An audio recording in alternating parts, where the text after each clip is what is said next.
За чушките пълнени с кайма и ориз ще ни трябват чушки, в случая имам 8-9 чушки, половин килограм кайма, ориз, лук, една глава лук, едно морковче нарязано на ситно, зелен лук, просто за цвят съм поставила, иначе по принцип слагам листа от селена, но тук в нашите ширини много трудно се открива.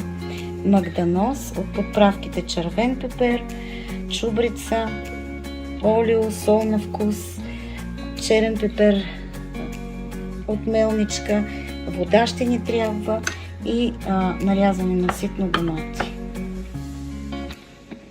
За соса, който ще направя, ще ми трябва кисело мляко, 2 яйчеца, брашно и соса, който ще остане от печенето на чушките. Да започваме. Така, започваме с плънката. Включваме котлоните, включваме фурната да се загрява. И така, в тиганче наливаме малко олио.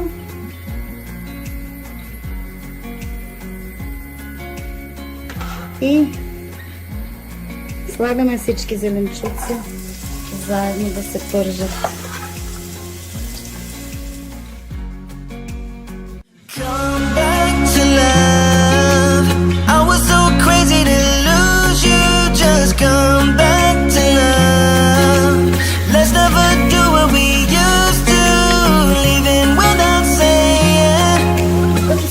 Зеленчуците ще налея в една купа вода.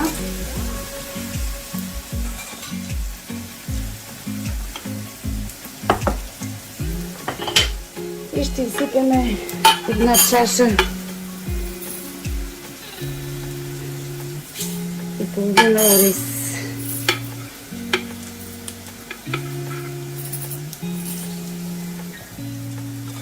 Така е, така.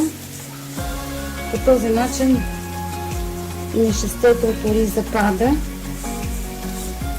и ориза няма да се разкаща по време на готвяне. Малко да разбъркаме тук.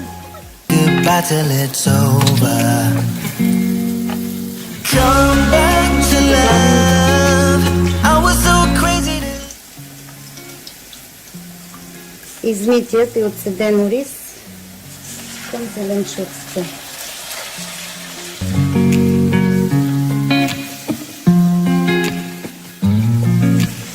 Сега е момента да добавим малко червено пеперче.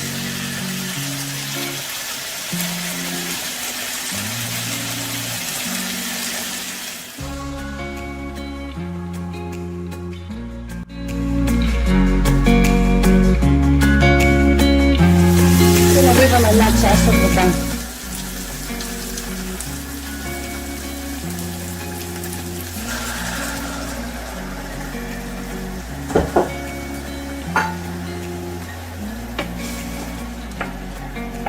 Котлонът ми е много силен, ще го намаля. Така. След като водата малко понамалее, тогава много набързо ще изсипя каймата.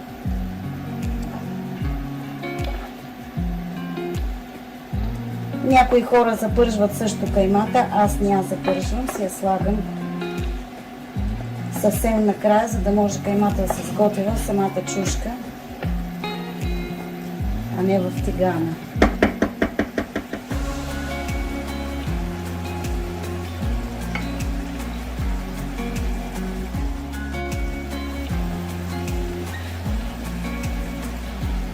Добавя още половин чаша, защото оризът ми е чаша и половина. Винаги добавям толкова купички ориз, толкова купички вода, колкото купички ми е ориза.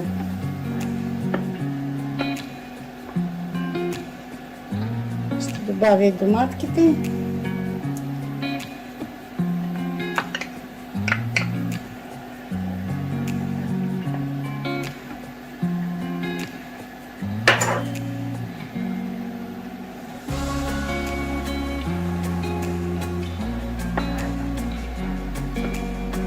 И ще изчакаме да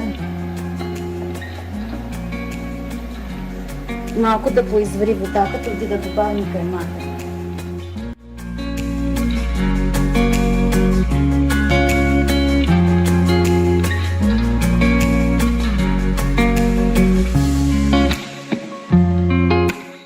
Тъй като на мене винаги ми се карат заради солта, аз ще добавя съвсем малко, който иска да си го соли.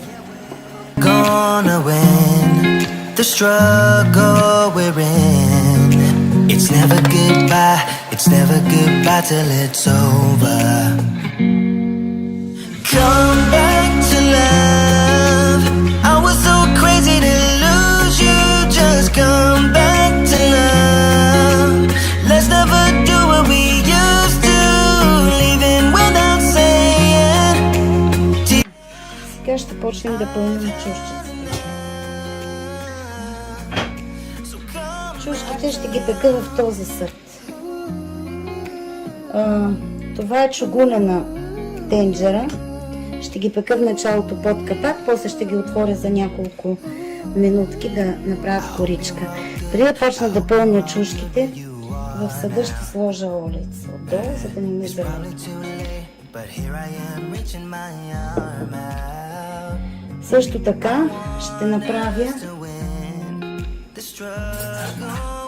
няколко дупчици на чушките, за да може да поемат, да не се пръснат и да поемат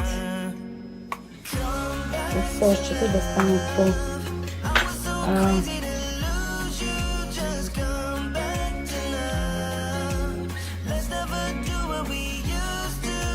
майка ми и баба ми едно време правиха ето така и дупчеха се завивици. Всяка чушка посоляваме в малко вътре и пълнете.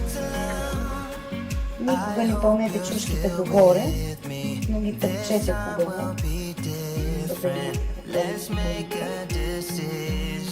ще се сложа тук сега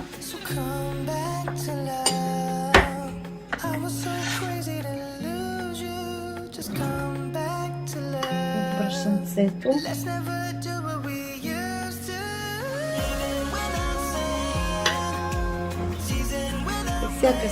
Всяка чушчица потапям в брашното и нареждам в тавичката.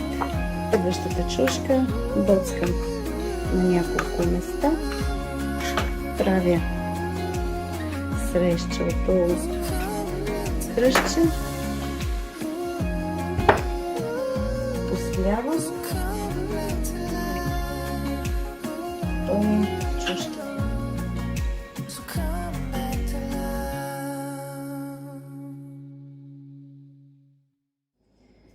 И така процедираме с всички останали чушки.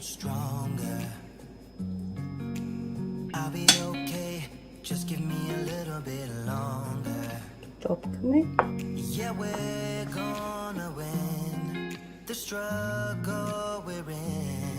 Тук сипвам тиганчета водичка, просто да обера мазнинката. Около чаша и половина сипвам вода и изливам това нещо пред чушките.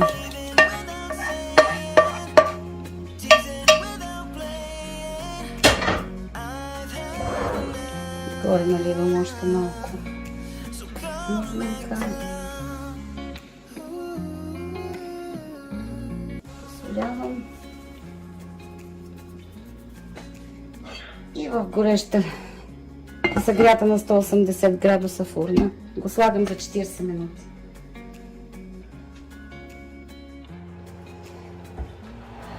Така, нашите чушчици вече са готови. Сега да ги изкараме. Ще ги изкарам в отделна купичка, за да мога да си взема сосчето, което са пуснали,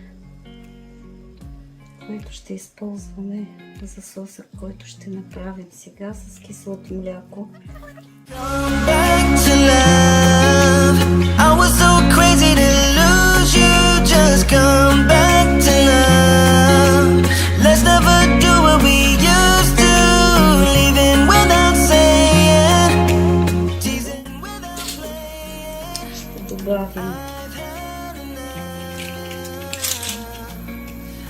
4 чайни лъжички от брашното.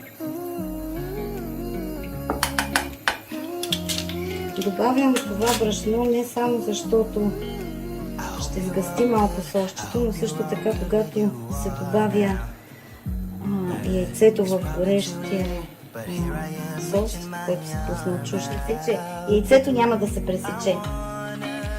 Половин кофичка кисело мляко, моето е домашно, доста гъстичко.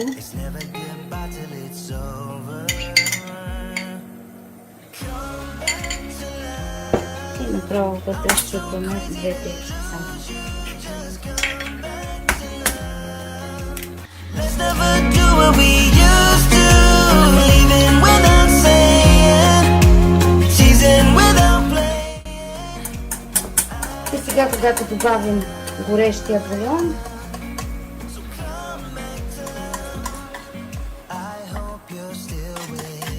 яйцето няма да се пресече благодарение на брашното вътре в соса.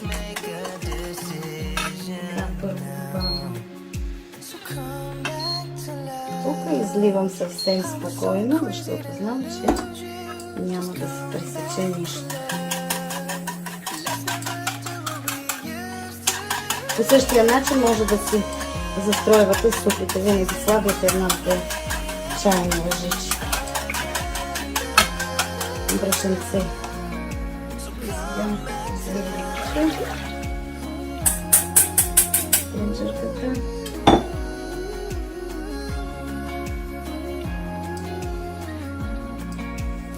Трябва да го доведем до красотата, която искаме. Ще се снимя бъркалката. Да, съм на телевизора. Ето, той вече почва да се изгъстява.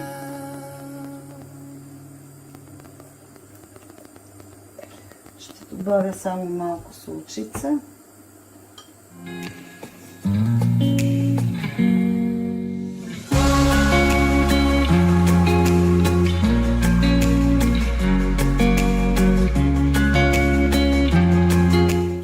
Добавя малко черно перче.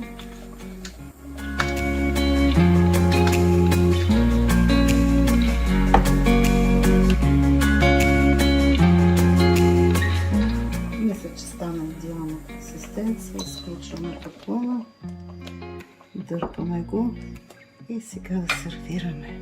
Come back to love. I was so crazy to lose you. Just come back to love.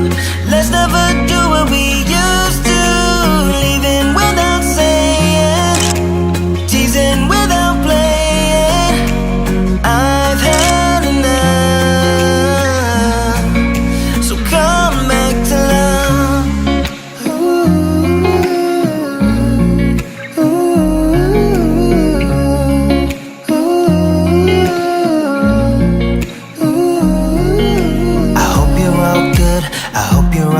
Where you are now, it's probably too late, but here I am reaching my arm out.